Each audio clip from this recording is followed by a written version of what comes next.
Kia ora koutou whānau. Welcome to another edition of Big Hairy News. Kia ora Chewy, how are you, love? Kia ora, Pat. I am a tired wee Wookie tonight. It has been a long week. Yeah, I was going to say for you as well, working days. Are you back into your routine of your regular weekend days off, or has something still been a bit muffed up because you took the Monday off? Or are you back to it's still muffed up. Like I'm working tomorrow, which is usually my day off. So Yep. I only have Saturday off this week, and then I'm back into it again. So I'm a wee bit of a burnout case at the moment. But yeah, I realised that, oh, look at that. We just ticked over 8,800 subscribers on YouTube, just as I was looking over there. Nice. At one stage, we said we'd try and get to 10,000 by the end of July. We're not going to do that, but maybe we can make 9,000. Maybe. We'll see. I realised, because we weren't here on Monday, that we didn't get our regular chance on Monday night to talk about what we did in the weekend and what we saw, because I actually went to the movies. The big people movies, sitting in the picture house. Yeah, the picture house. The moving pictures. My 17-year-old, actually, she's 18 now, crumbs. My 18-year-old got back from Auckland, where she had seen Inside Out 2. And she was like, Dad, we've got to go see it again, Dad. And it was her birthday weekend. And so we went along to that because she wanted to. She saw it again. It's really, really good. Now, I know it's a kid's film, and people are going to say, oh, it's a kid's film, it's a cartoon. But I'm sure everyone's seen Inside Out 1, and the way they kind of explain what's going on in a kid's head with anger and shame and pride and all that kind of stuff. Well, they introduce things like shame and anxiety, and it's a fascinating watch. Like, honestly, if you've got kids, like, under 20, it gives a language to the things that are going on in their brains, and you can really use it to talk to your kids. Like my 14-year-old, 15, shit, they're getting old, man. 15-year-old. It was the first time she's seen it, and she was sitting with her boyfriend, of course, as far away from Dad as possible because he's uncool, man. And I said to her afterwards, "Did you cry?" And she went, "I sobbed," because they're seeing up on the screen this impartation of what they, I mean, not all of them are feeling like anxiety and stuff, but that it puts pictures to words that I guess a lot of kids are talking about lots of times. It's just freaking fascinating. So I highly recommend it. I think Inside Out 2 is spectacularly better than Inside Out. And actually my 18-year-old made quite an astute observation. She goes, "I think, Dad, Inside Out 2 has been made for the people who were kids with Inside Out. Because when we were kids with Inside Out, we saw about those things we were feeling then. And now, several years later, we've grown up with that as our foundation." She didn't use the word foundation. And I thought, that's quite an astute little observation, that you can see that as you've grown, the themes in the movie have grown. And yeah, it can be for you at this age and you at that age. It was pretty cool. But honestly, I know it's a kid's flick, but well worth watching especially if you've got kids. I think there's a lot of kids movies that have a lot there for adults as well.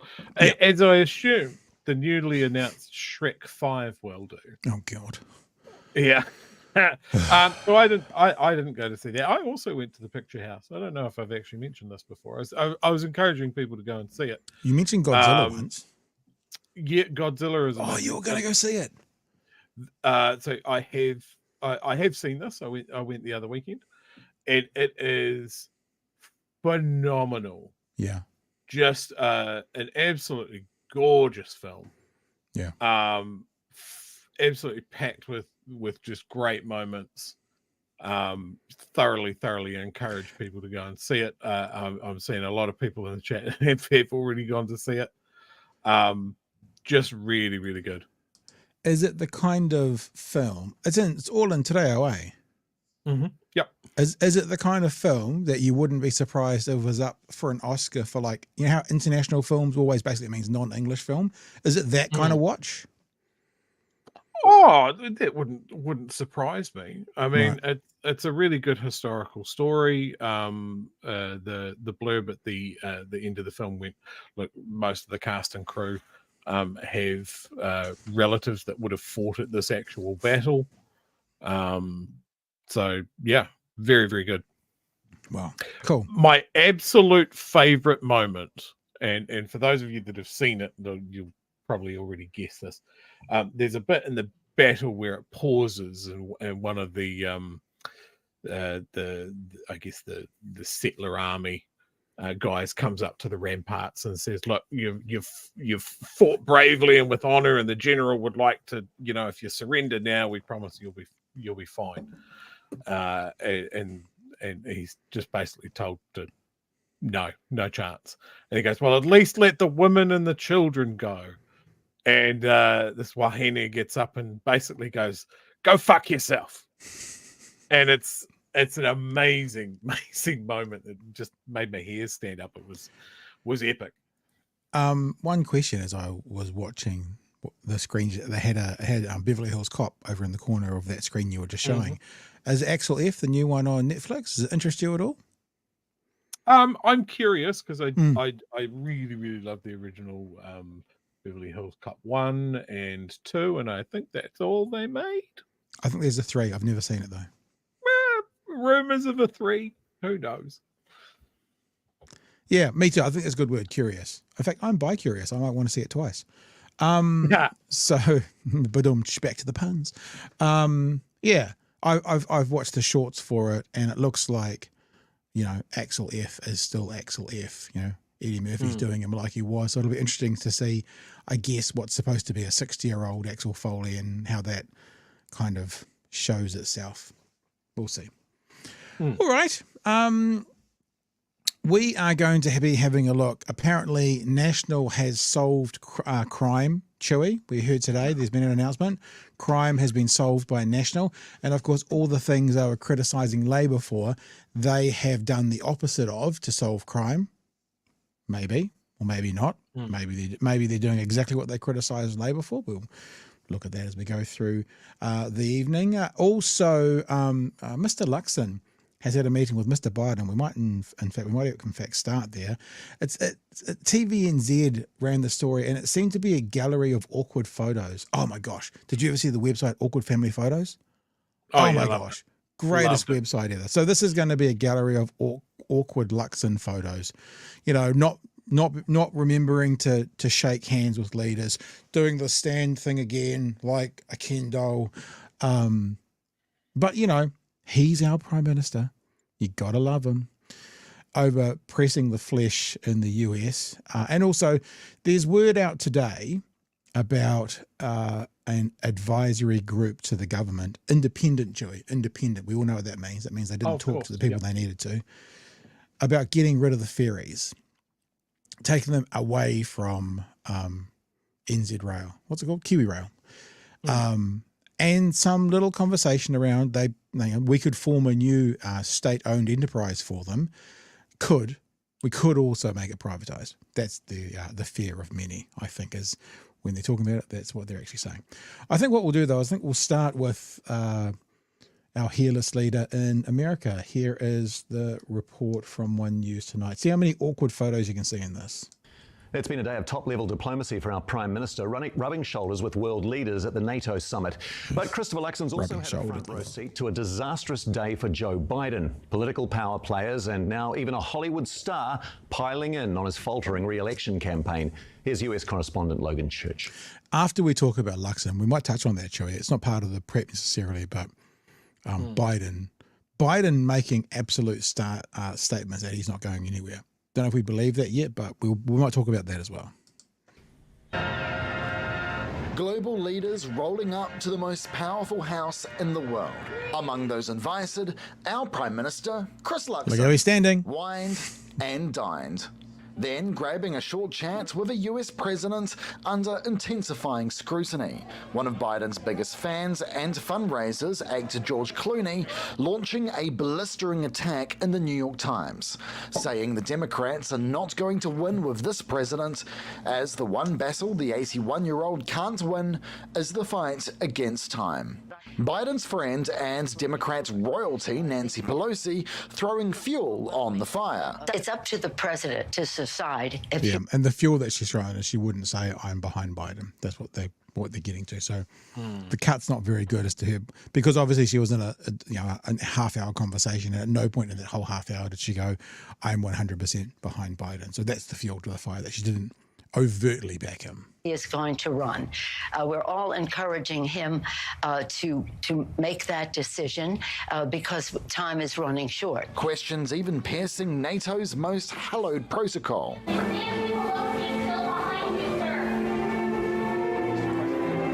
A president under fire from all sides. It's the most important job in the world and it has huge consequences for New Zealand. So tonight President Biden will be presiding over a gala dinner for those 35 or so NATO leaders, but tomorrow he's going to stand up and do a solo press conference in front of the world's media, and there's going to be even more scrutiny than ever on that, just to see how he performs. The problem for Democrats is the timeline is now getting tight. This week Joe Biden's hosting world leaders here in Washington DC for this year's NATO summit. Then the party has to have their presidential pick sorted by the end of their convention next month. And if a new candidate is selected, they have less than 3 months to turn things around before November's election. Biden knows this NATO summit is make or break for him. Christopher Luxon, meanwhile, using it for political speed dating. Awkward family Canada's photos. Justin Trudeau, amid a trade dispute over our dairy exports. Obviously, this is a really important time for friends and allies who share values. Then Estonia's Prime Minister. So, I found And France's Emmanuel Macron. Luxon in diplomatic overdrive. I spoke to everyone from the German Chancellor down to sort of the Iceland Prime Minister. As politics here Down gets to Iceland. red hot. Right. Yeah, I thought that was a bit of a mess up, wasn't it? Down to Iceland. Obviously, Iceland, you're at the bottom of the pack. So look, that was obviously mostly about Joe Biden, but the bit about the Prime Minister at the end there, pressing the flesh. And I've already seen in the chat people asking about Ted Cruz. Yeah, he was supposed to be seeing Ted Cruz as well. And as Chewie, you said before we started, I'll let you say it. What you said to me about Ted Cruz. Why the fuck is Luxon meeting with Ted Cruz? Just seems really weird. Yeah, like a Texas governor. I mean, Super weird. I mean, with ties to the Heritage Foundation, just throwing out a conspiratorial little thing there. This is what it looks like to be brainwashed, talking about the Heritage Foundation and Ted Cruz. So Luxon's over there, having his photo taken with people. Hopefully, he'll do something significant like a few Labor delegations did and bring back some kind of free trade agreement, which would be good, but we'll see what happens from there. As to Biden, he is making noises now like real serious, strong noises that he's not going anywhere. He is absolutely running. There are a few people who are thinking that he'll make an announcement after NATO. But mind you, previously they said that he was going to make an announcement during this, Stephanopoulos interview on ABC, and he didn't. Although in that interview, he did say he couldn't remember if he'd watched back the debate or not. Good Lord. So he couldn't remember if he'd rewatched the debate that he had just been in, and he said that on national television. And there are splits certainly coming. There are lots of commentators who are saying if Biden runs, Trump wins. We said that 18 months ago, 12 months ago, but they're saying that now. And then now you're getting factions within the Democrats. There are a handful of governors and senators who are calling on him to step down. You've got people like AOC absolutely behind him. He is our nominee. It's quite a strange thing coming from such a progressive person, but others are saying she knows how to play the game. And then you've got calls from the outside. I heard someone say today, if the Democrats lose Hollywood, that's the end of everything. Like if they're losing Hollywood, that's the end of it. So, George Clooney obviously makes great films, not necessarily have good heritage when it comes to politics, but actively saying time to get out. And he actually just ran a fundraiser for Biden that I think raised more money than any individual event in the history of fundraising. So he's on board for Biden. So for him to say, sir, it's time to move over, there is some, I don't know if there's political weight to it, but it's an interesting angle, Chewy. Sir. It's too late. It's too late for that. The way the American system works, it's just too late. The other thing that I saw was I should have saved the article. Kamala Harris was doing an appearance at a majority black conference, and the news organization that did that story was desperately trying to find anybody to say that they wanted Biden to step aside, and could not find anyone to put their quote to that. Yep. So, yeah, I don't know. Is this a media beat up? Is this people just sort of voicing those concerns just a little bit too publicly at this point? I don't know. Well, it's not a media beat up because perception is reality. And when we talked about this after the debate, and people in the chat were pushing back saying he doesn't have dementia, it's like, it doesn't actually matter. It doesn't matter. They're already running ads in swing states against people running for senator and governor status, using Biden's debate performance as an attack ad, and in the polls it's working. So it doesn't matter whether he still, I mean, please, I roll my eyes when I say, I didn't one thing about commenting on American politics, it feels great because we can't do a damn thing one way or the other. You know, commenting on New Zealand politics, there is an element that you're like, I don't really want to turn people off, you know, voting by being pro or con or whatever, but America, we just, you know. So anyway, rolling my eyes when I say this, but even if he was still jet lagged 11 days after he got back to America, if any of that was real, it doesn't matter because the perception is, he is significantly impaired cognitively. Trump is so impaired that when he comes out looking like the non-impaired one in a debate, you know the other guy's done a freaking terrible job. Yeah, that's a very good point. Look, there's stories that have come out about the Epstein files, that literally rape allegations against underage people from Trump hasn't dented his run at all. Mm-hmm. People that are voting for Trump do not care. Yeah. That he could say anything at this point. Like famously, last time round, he said he could shoot someone on the White House lawn, and people would still vote for him. And I think that's true, and that's an indictment on that whole country. Anyone but Trump, like that, needs to be the ticket at this point. Bag of potting mix, 2025. Anyone but Trump. The thing is, he has basically done the equivalent of shooting someone. He's been convicted of 34 felonies, and he is an adjudicated rapist. Now, what that means is a court has found him liable civilly of that crime. It's an adjudication that he raped, right? They didn't have enough to go criminal conviction, so you can't say he's a convicted rapist, but he is an adjudicated rapist. So he has committed crimes, 34 felonies. Could you imagine if any Democrat had a felony in their past and they were running for presidency, what the Republicans would be saying? You know? So he's kind of already done that without doing that, if you know what I mean. Sure, that's proven already. So yeah. You wanted to include as well what we're talking about America. Luxon's over there being Lux Flakes, about what he said about Ukraine as well. So let's play this off the RNZ Instagram. Mm-hmm. Well, what we're wanting to do is to buttress the international rules-based system, and it's important you don't just mouth the words, you actually follow through with action. I think the sentiment is very clear, is that, you know, and as a country, as a liberal democracy like New Zealand that believes in the sovereign state of nations, that you don't have unilateral actors just moving in on a country like we've seen with Russia and Ukraine. Oh.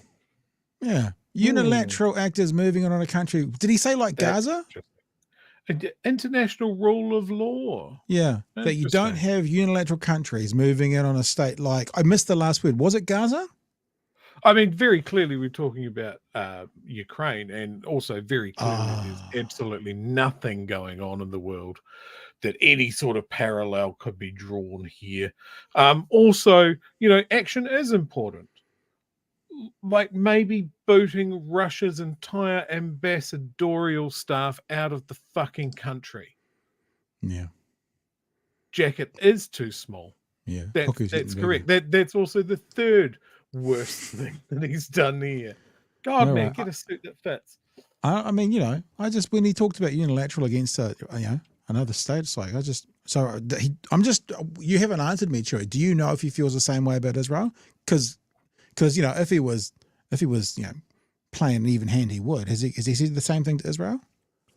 No, I don't believe so. I think a very mild. Maybe you guys want to settle down a little bit. Maybe a few months ago, and then nothing ever since. Maybe I've cut him off. He's got more to say. Let's have a look. Ukraine, that we believe in freedom and we believe in democracy and freedom of navigation and all those good things. No, like freedom of navigation, like not being forced to the southern part of Gaza. I'm lost again. Is he talking about that or something else? I'm confused. There is deep commitment and consensus to make sure that we have to win in Ukraine. We want to ensure the rules-based system is maintained. Ukraine. Right? Sorry, I was confused here because I thought he was making good points about Gaza, and kind of telling Israel to cool their jets a little bit. But that seems to be, I've missed something obviously in that conversation because obviously it's different. Yeah, we Israel's different because as you know, Christopher Luxon is a powerful intellect when it comes to geopolitics. Yeah, and is just playing 5D chess. Yeah, with all of these great nations leaders, and not at all seeming like a Jack Russell going, "I want to play too. Include me. Did you know I'm here?" Embarrassing. Yeah. Let's get some of these chats. Thank you, Tina, for your super chat. Late again, great movie. I sobbed. I'm not sure which one that was for, because some people sobbed in Inside Out too, and other people. Was the movie that you saw, Chewy, was that sob worthy? Oh, it was pretty heavy going. Okay. Yeah. I'm not sure which one Tina's. Could be either. Yeah, okay. We'll just say could be either. Peter, thank you for your super chat. Biden is going the way of Dianne Feinstein and John McCain, clinging on for dear life well after he should retire. When Biden said he was going to run in 2015, 2016, 2019, 2020, wrong one. He made it very clear that he was going to be a one-term president to rebalance the order that after the chaos of Trump. If he had have stayed that, his legacy would be saving the republic from the potential fascism of Trump. But because he's playing this game now, his legacy could be, depending on what happens, handing the reins back to Trump. If he had done what he said he was going to do, this last 6 months and the Democrats hadn't been assholes like the Republicans, they could have had a well-balanced, they could have had an exciting, a whole bunch of rounds of candidates putting their hand up and coming down to the net. The reason I disagree with you, Chewy, about there's not enough time, and I've said this before, is up until about 40 years ago or so, they always decided who their nominee was at the convention. You never knew before, and they cast votes and they worked it out at the convention. So I don't think it's too late, historically speaking, but if what you're saying is they don't do it that way anymore, they haven't, but they could. They could. So, and look, I don't care if someone pulls a rabbit out of a hat here. The important thing is that Trump doesn't get in. Trump is bad news not only for the United States but the entirety of the world at this point. So, yeah, and certainly in the chat, Rygen agrees with you. As John Stewart said the other day, if the UK can do an entire election in 6 weeks and France can do 2, then 4 months is plenty of time to replace Biden. Ricky 6 Foot says it ain't too late, Chewy. The DNC hasn't confirmed who will stand at the Dem candidate as of yet.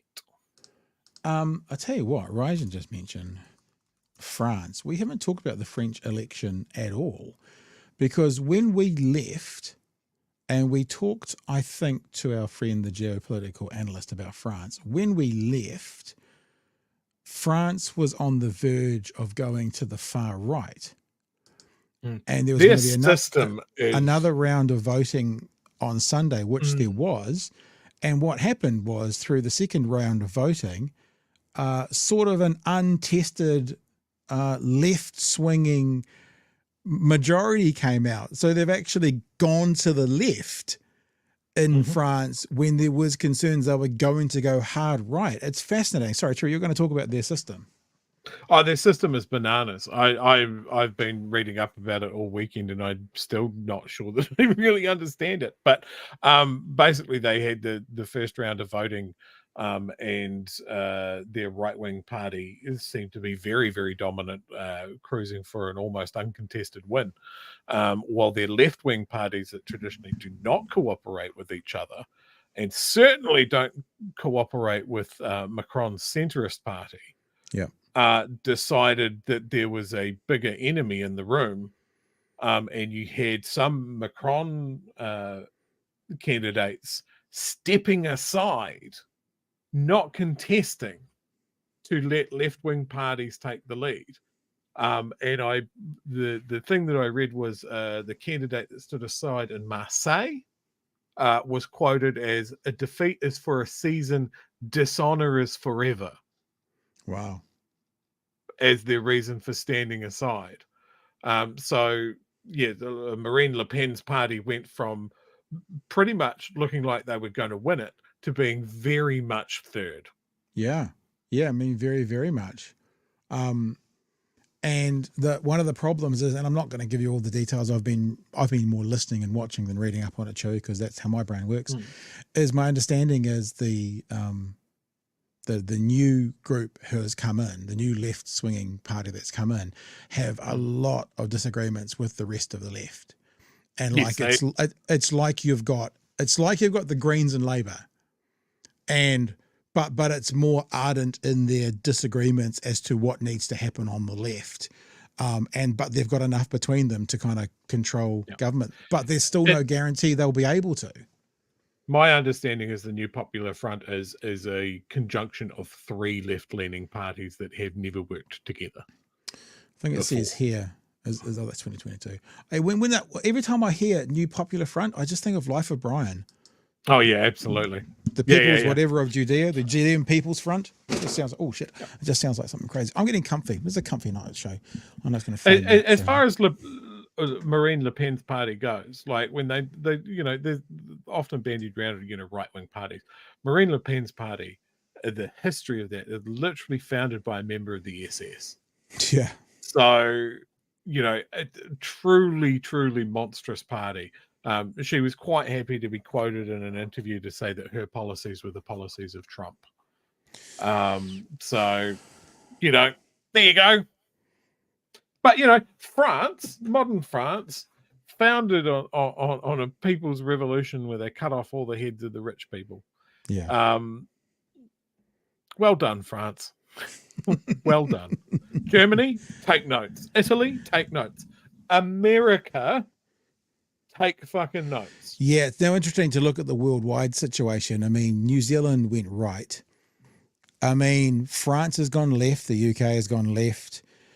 What's going to happen in the US? I don't know. I mean, I know it doesn't really matter when you come to international relations, but Luxon Flakes, Luxon Flakes might be left all by himself out there on the right. Australia's gone left as a world leader amongst sort of those group of countries we are alike.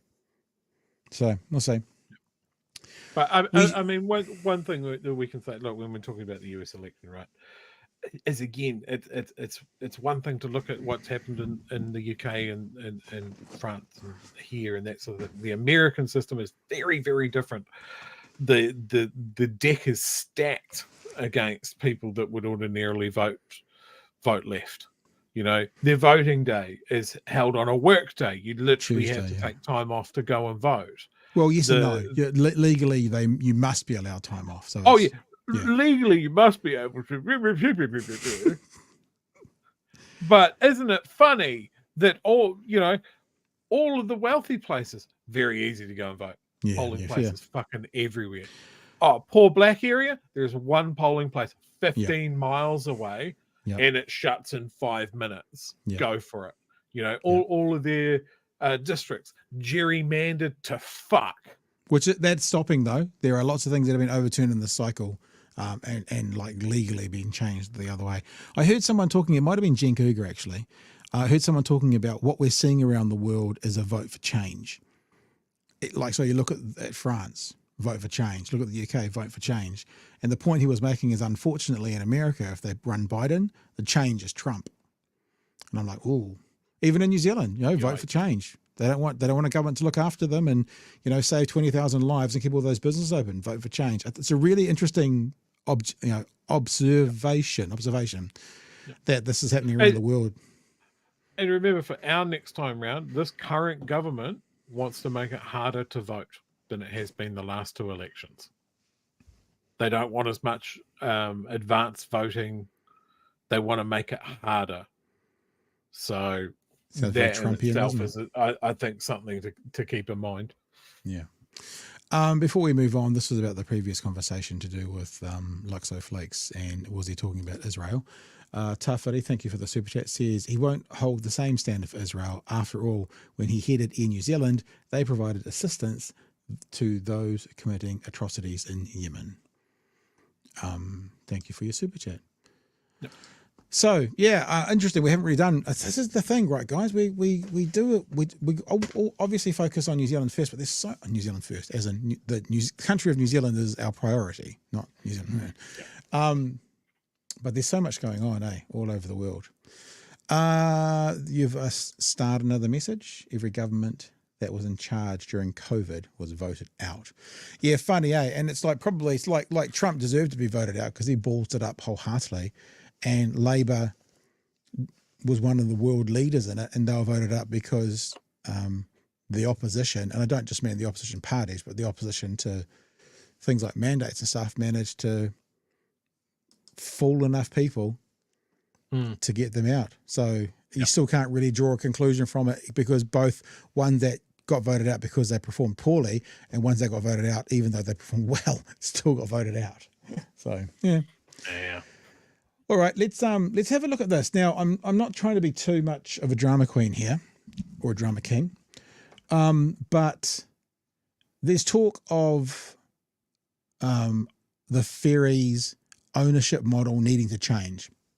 Now, I know in the show notes I've said privatisation. I think I put a question mark, because they're not saying that. But as soon as they start talking about a change in ownership and who shouldn't own it, it's a very obvious question. Because, Chewy, if they come out, you know what?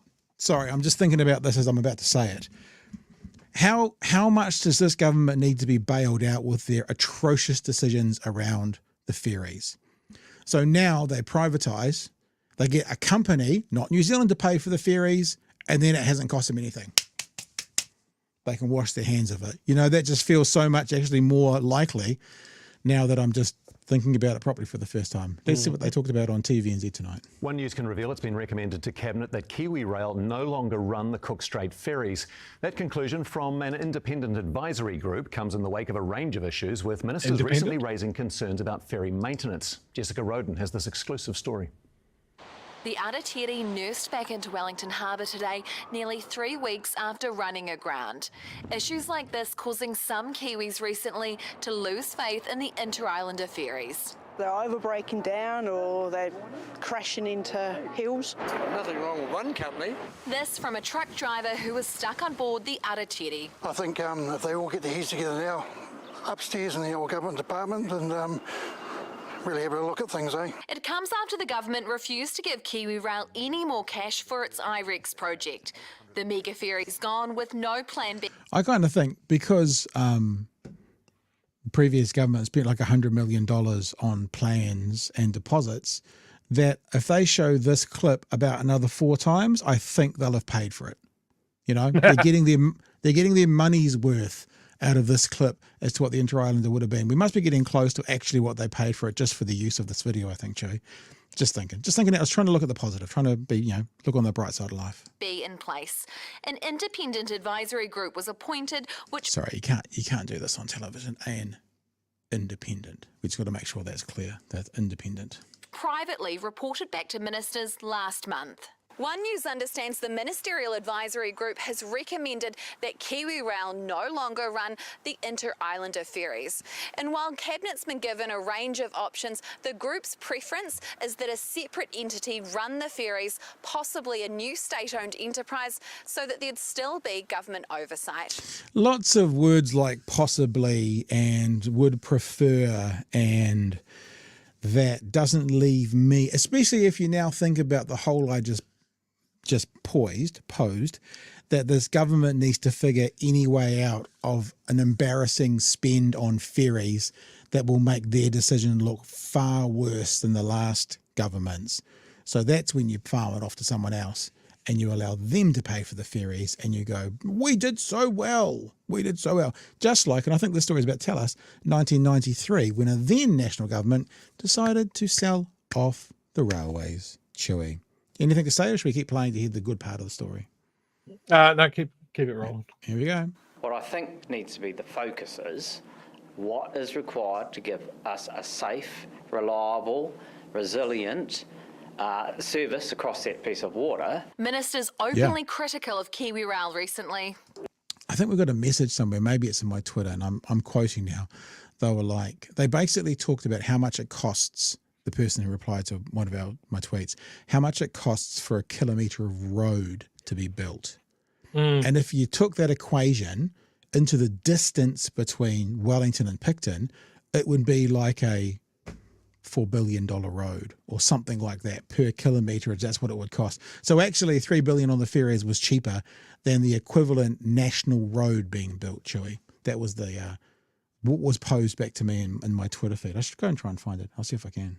We're very disappointed in terms of the asset management of these ships. The chair and 2 board members have resigned. Do you have confidence in that board? Well, that's why we want to refresh the board, to be honest. The Inter-Islander began in the 60s. That's quite a good theme. Maybe we could have that theme, Joey. Do you think that'll work for the show? We'd have to start talking like this, Pat. To be honest. The Inter-Islander began in the 60s, run by the Railway Department. But in 1993, the government sold it off to an international conglomerate. Oh, really? Then in 2008, it was bought back and KiwiRail was born. One union says that's where the ferries should stay. Look, they've got some problems, but they're trying to fix them. I definitely don't want it privatised and sold off to anyone else. Wellington Regional Council says whoever runs the ageing ferries is up for a huge challenge. It's very easy to lambaste KiwiRail. It's a little bit of a sport at the moment, but this is not an easy operation to operate even on a good day. Everyone agrees something needs to change. Very few, if any, people would have found their recent performance acceptable. Just what that new course looks like in the hands of ministers. Jessica Rowe. There you go, Joey. So lots of words in there which leave big open-ended questions about change of ownership, shouldn't be running, suggesting a state-owned enterprise so it still has government. Because, of course, public-private partnership still could have government oversight as well, but the private part's in there as well, Chewy. Public-private partnership leads to the same thing, the taxpayer funneling money to an offshore company to extract profit and take it away. If we build the infrastructure, it is ours. Like there is a benefit there to it. Yeah. It makes sense to me that the main transport organisation in the country, KiwiRail, runs a big chunk of absolutely vital national infrastructure. Like when Simeon saying, "Oh, we're disappointed in their asset management." You mean they're old, broken ships that were about to be replaced because they're at the end of their life. KiwiRail, like the ships aren't in the state that they're in because KiwiRail's done a bad job. They're in the state that they're in because they're at the end of their useful life. Yeah, it fucking happens. Simeon Brown is happy to spend $10 billion putting a tunnel under Wellington, something that the majority of people say is fucking ridiculous. But he is going to spend money on an army of consultants that'll and ah their way through that whole process to get to the point where they suddenly find out, lo and behold, it's ridiculous. Paycheck, please. Like this, the flushed good money, the flushed good work done. And they are crippling a vital piece of national infrastructure. Yeah. Yeah. And it is so very clearly indicated where they're going, which is selling off something that they've never wanted. They've never wanted the railways. The Inter-Islander is just the first part. And then, in 15, 20 years' time, we'll fucking have to buy it back again. Yeah. This is at a time where most countries are realizing shit, rail's a good way to move a lot of stuff really quickly and efficiently. Mm. Yeah, I just, I don't want to be always the voice of doom sort of thing, but actually this government's giving us a pretty good reason to why, doom might be something we should think about. And remember, when pressed on privatisation, the response from this government, and I'm paraphrasing, is something like, that's never been part of our agenda. That's been their response. That's not something we're focusing on. That's not something we have any plans for after the election. They've never said, I will step down if privatisation happens. You know how they try and get politicians to say that kind of thing all the time. So, yeah, I just don't trust them. I just don't trust them. I've just seen something great in the chat. Ngāti Ngāi Tahu partnership by the Ferries. Yeah. But wouldn't that be amazing if there was an iwi delegation heading over to Korea at the moment going, look, I know you won't start these ferries back up for the government, but would you do them for us? Yeah, all right. There we go. Wouldn't that be amazing? There you go. You got some ideas now. I like that. I like that a lot, actually. What else in the chat? Anything else to get to? What have I got there? Shannon says, TVNZ, you really don't need to say exclusive in the lead-in. It's kind of implied these days. Well, technically, there is a TV3. Technically. Says, as long as Stateowned Enterprise Kiwi Rail breaks even on the ferries, they are producing a massive socio-economic benefit with $15 billion in freight movements across the strait every year. So we said this last night, yeah? So one thing I haven't heard this government defend is what is the productivity you're now going to lose between when the new ferries were turning up with the size and the capacity they had and whatever you're going to do. There's going to be, even if you guys get smaller ferries, you're going to have a productivity loss in every ferry ride. But what about the distance between the purchases?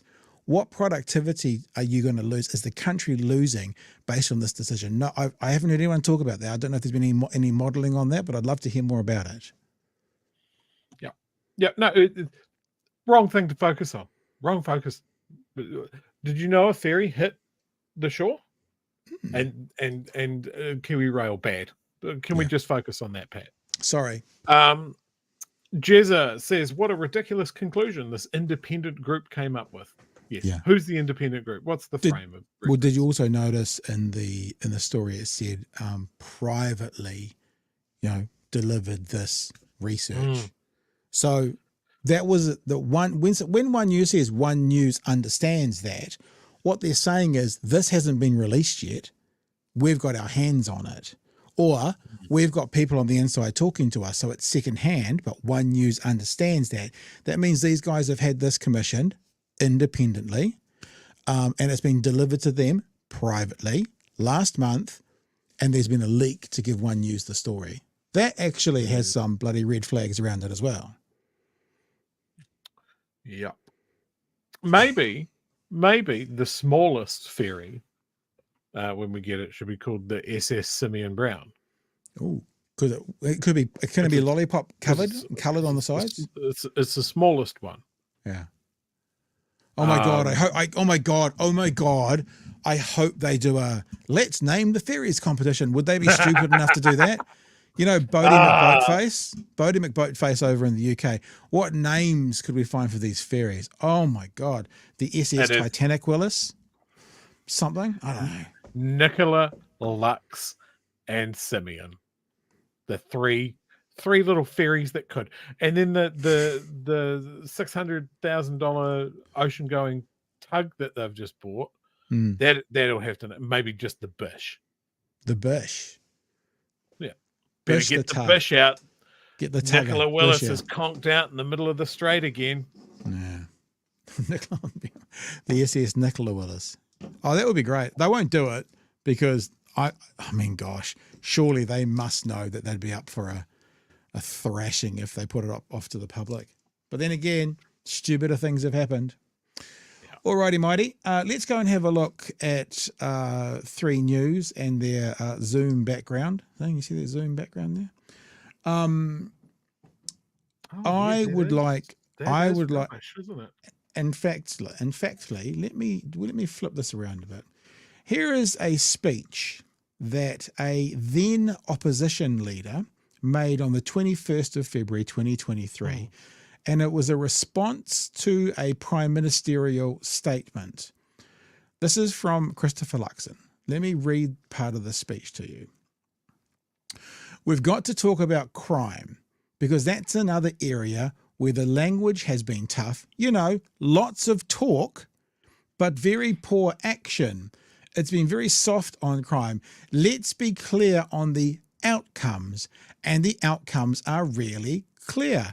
Violent crime is up 20%, gang membership is up over 56%, and we have a ram raid every 15 hours in this country. We do not choose to accept that this is the new normal. That is acceptable by any stretch. Every Kiwi is owed a right to be able to feel safe in their house, their community, or their business. That's really important. Now, a lot of the themes in that we would obviously agree with. I want to bring your attention in particular to one of the criticisms of the Labour government. You know, lots of talk, Chewy. Government has no action. Lots of talk. And you know, in this show, we're fair. We will hold this current government at least to the standard that they held the previous government. They were annoyed around crime because it was all talk and no action. So let's have a look about the Justice Minister and announcing an advisory group to tackle retail crime, who in and of itself is simply there to talk. Let's get to the story. The Justice Minister is establishing an advisory group to tackle retail crime. Paul Goldsmith says it'll cost $1.8 million a year for 2 years. Nearly $4 million on an advisory group to talk, even though the previous government was criticised for only talk and no action. And as Laura Tupai reports, the group will be tasked with reducing the number of violent crime victims and the number of youth offenders. Valentine's Day 2023 was the second time Cornway Dairy in Auckland's Ellerslie was targeted by thieves. Cigarettes, drinks, about $8,000 of stock stolen. Today, outside the dairy, the Justice Minister says he has a way to stop it. The formation of a ministerial advisory group to the victims of retail crime. There's been an 86% increase in retail crime over the past 5 years. The Justice Minister has set a goal for the next 5 years. 20,000 fewer victims of serious violent crime, and also to see a 15% drop in the number of serious repeat youth offenders. The team of 5 or 6 will be headed by Sunny Koshal, the chair of the Dairy and Business Owners Group. Team of 5 or 6, and it's costing $1.8 million a year.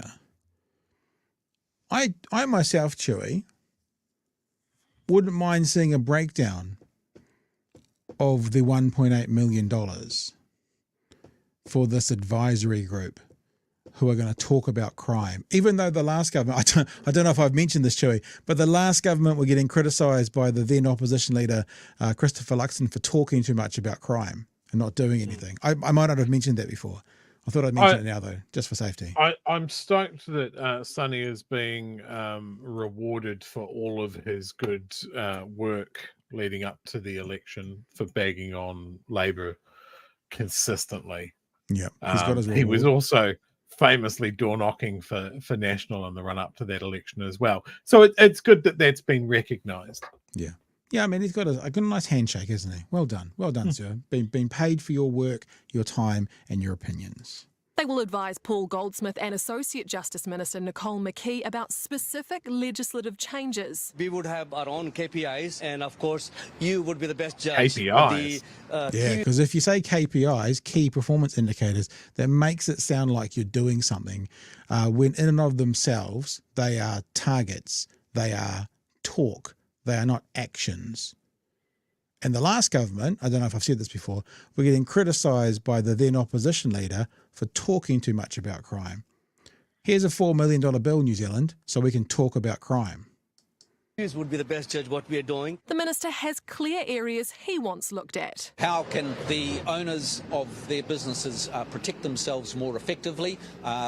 Rules around what security cards can and can't do, and also facial recognition proposals. But the family of the Cornway dairy wants prevention to be front of mind. We've seen measures that are taken to help the dairy owners when a robbery does happen, but we haven't actually seen any measures that prevents the actual robbery. And he gets it. He gets it. Fair. He gets it. But this government has put together an advisory group to talk about it. And he'll be telling the new group exactly that, all while studying law to try and personally make a difference in the area. A lot of the time, these young people, they're suffering from mental conditions, or they feel like they've been betrayed by the government, or they're just not making enough money to get by. And that's why they resort to crimes such as these. This sort of input. Why wasn't he on the group? As has just been said in the chat, based. Apparently that's what the kids are saying these days, Chewy. Based. Well, yeah, why is he not on the advisory group? I wonder why, Chewy. Maybe his perspective on how to stop crime doesn't fit in to the narrative of this right going to far right government and what they want to do, being more punitive. So maybe that's why he's not. Because it's someone who's actually training as to be a lawyer, who's working and studying law and wanting to work in the area of crime, they would not be as qualified as a dude who's owned a dairy for 40 years, who represents other dairy owners and, campaigns for National. Much more likely to be on a advisory group, Chewy. Should we play to the end? We'll play to the end. Will feed into the advisory group whose advice to the ministers will be swift. You would be the first person to come to know as we come up with our first proposal, and that would be in a matter of few weeks. Well, kia ora, Laura. A few weeks sounds pretty fast. Yes, but of course that's just the first step, right? So if the advisory group comes back and they recommend a law change or perhaps the introduction of some new legislation, that process, that could take up to a year. And that's what Labour's Justice spokesperson, Duncan Webb, has really started to criticise. He says if the advisory group was a real solution to the problem, this isn't it. It's not an urgent solution to an urgent problem. He says National campaigned on tackling crime in the lead up to last year's election, and he says that's $3.6 million that's going to be spent on having this group for 2 years, that could be better spent in other ways to stop that reoffending right now. There you go. There is the story. And that is the end of the news. Good night, New Zealand. No, we're not ever going to, I mean, people might not have been realising they're Chewy, but I was being sarcastic. Might not have picked up on it. I'm not very good at sarcasm. But we're not going to allow policy and practice to be done and used by this government when they criticise the last lot for doing it. Remember, hold them accountable for what they said they would do, so their own standards or their standards they expected the last lot to do. Thoughts, Joey? Things that I noticed mentioning the facial recognition, as all of those clips say, those offenders had their faces out and on display. People wearing masks and balaclavas, that's not going to happen. They're always, and certainly when you talk about dairy owners, they're always going after cigarettes. And again, that was something that was looking at reducing the number of outlets for cigarettes, but that's gone now. None of it is going to be prevention.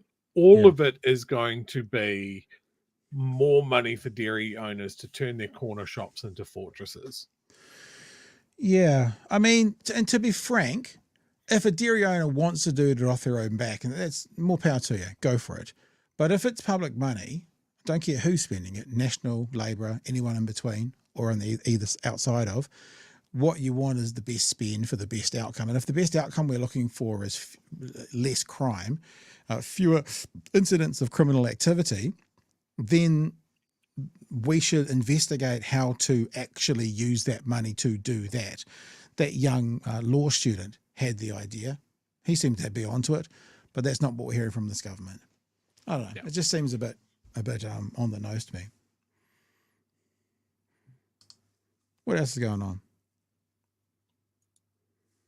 I just sent you a message in the private chat. You want to check that? Yes. To make sure? Yeah. Yes, that would not by name, but there was an email sent through. Okay, at the end. Yep. We will. We've about done, aren't we? Got anything else to do tonight, shall we? No, I think we discussed, because we're both tired we soldiers, that we weren't going to do Discord tonight. Yeah. Sorry, folks. Yeah. Gosh, it feels strange because it's only an hour, Chewy. What are we supposed to do? Yeah. That's a sign of how tired we both are. Yeah.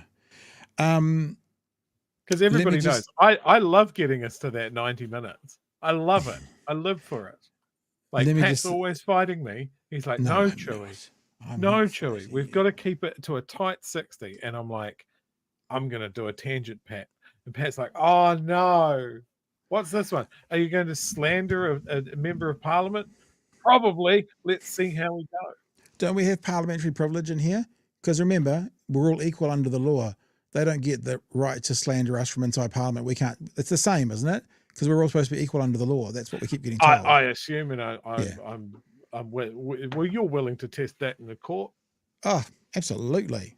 Yeah, speaking of, thanks to our patrons who have been on board with us since day one. You guys are amazing.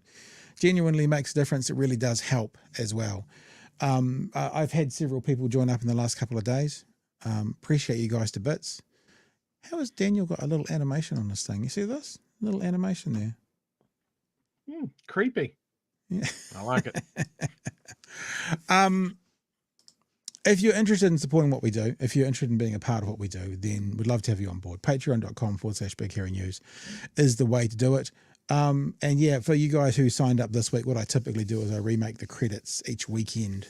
And so if you've signed up this week, you can expect to see your name in the credits from Monday onwards. It was interesting to see, actually, Chewy, because I thought that credits thing was a bit, it's a bit silly, really. It's a bit silly. But the number of people who were like, I think it was down Monday, someone there mentioned how they thought it was a real hoot that they saw their name going across the credits and stuff as well. So that's kind of cool. Oh, absolutely. Also want to say, I'm just bringing it up so we can see it here.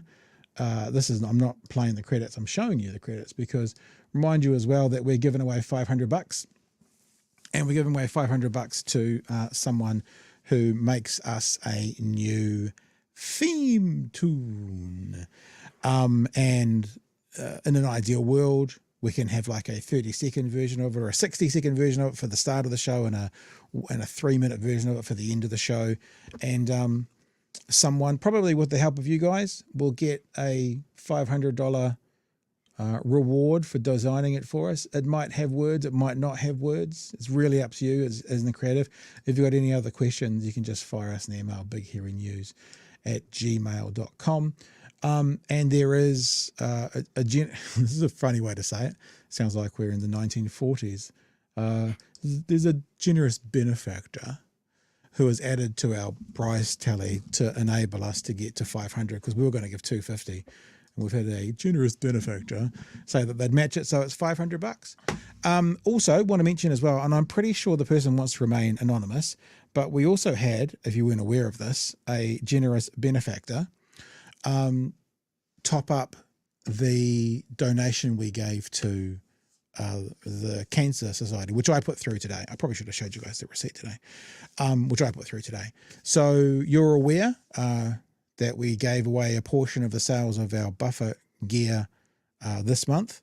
And then we had a person also chuck some money and match our donation, and we enabled us to give away about $400 to donate to about $400 to the Cancer Society. So, yeah, thank you very much to you guys who are getting involved, and whether you're watching or sharing our stuff around or being involved with our competition, or if you're a patron, or if you're someone, I'm pretty sure the person does want to remain nameless, so anonymous, who is helping us top things up. It's just all really cool. It's a lovely community, Anything else for you to wrap up the show, Chewy? Anything going on over the weekend? Anything we need to know about? Well, I'm going to now do a 30-minute tangent. No, I'm just going to say, look, just off what you were saying about community. That was one of the things that came up at that hui that we went to. Yep. Is community is really important. When everything that we talk about is just constant and overwhelming, it is a community that keeps us going. It is a community that sometimes keeps you sane. And sometimes the best thing that you can do is just add to your community. So you can help us add to this community. You can add to your own one as well. But that's what keeps us going. And yeah. Keep doing that. It's nice. It's nice to do that. I'll do a tangent anyway. I haven't read this yet, but I've just jumped onto Twitter. And when Hilary Barry's having a crack at Brian Tamaki, you know we've got to share it. It's only 26 minutes ago. Hilary Barry posted, Brian losing his shit. Hilary Barry saying shit. God, I love Hilary. Over the Drag King story we did tonight is the sort of manna from heaven I've been waiting for. Always available for an interview, Brian. Brian Tamaki has said, watch, New Zealand has reached a new all-time bottom of the barrel stupidity. I don't think that's grammatically correct, but very good. Tonight, 7 Sharp makes broadcasting space for an adult R18 drag queens and drag kings who sexualize kids and toddlers through storytelling and do they? Anti-bullying campaigns. This is sick and satanic. The biggest thing out of that whole conversation when we were talking to Stinny the Torrance and those guys who were the drag queens, probably, I don't know if they were on the show that night, but who were, is that you can be an R18 performer when you're wearing one hat, and then you can be a family performer when you're wearing another hat. Just ask any actor that's voiced a kids show and been in an R18 movie because of violence. But they seem too thick to figure out you can actually have nuance in the world, that at some time you are appropriately performing in an R18 level, means at other times you can also appropriately be performing at a kid-friendly, family-friendly situation, Chewy. But I guess logic and simplicity goes out the window when you need to then, at the end of that one, I'm sure Hillary's cut it off. It probably said, please donate. Probably. I might be wrong there, but just saying. I'm going to give the final word here in the chat to April, which is just, where's it gone? I was just going to click on it and it's gone. I've lost it. Roll. Oh, here it is. Yeah. Tamaki is just a knob. Enough said. Yeah. And that one, like how religious groups indoctrinate kids in schools. Pot kettle. Or your youth pastor is literally abusing them. Allegedly. All right, team. Have a super safe weekend. And shoot, they got the news. Big Harry style, keeping it loose. New Zealand, where the politics play. They bring the truth every single day. Talking about the mess all over the land. They shine a light with a mic in their hand. No time for cheese, just facts straight up. Bad and true.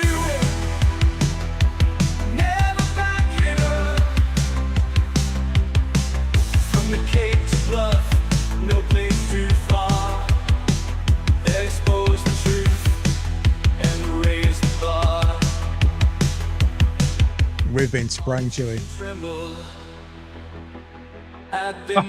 John, have you worked it out, bro? Worked it out, have you? Your generation is not good at spotting AI. All right, so team. well Remember that we are looking for a new theme tune, one that's not AI generated. So get onto it. Head to the Facebook page. My Twitter feed has also got that pinned at the top if you want to find out more information. Please be safe over the week, and we want to see all of you back here on Monday night at 9 p.m. for another edition of Big Hairy News. That's about it from me tonight, Chewy. And that's all from me. I think I think I'm speaking faster than I used to. That's pretty quick, eh? That blab. Pretty quick. All right, team. Be safe. Catch you Monday. Hooroo. Cheers, fam.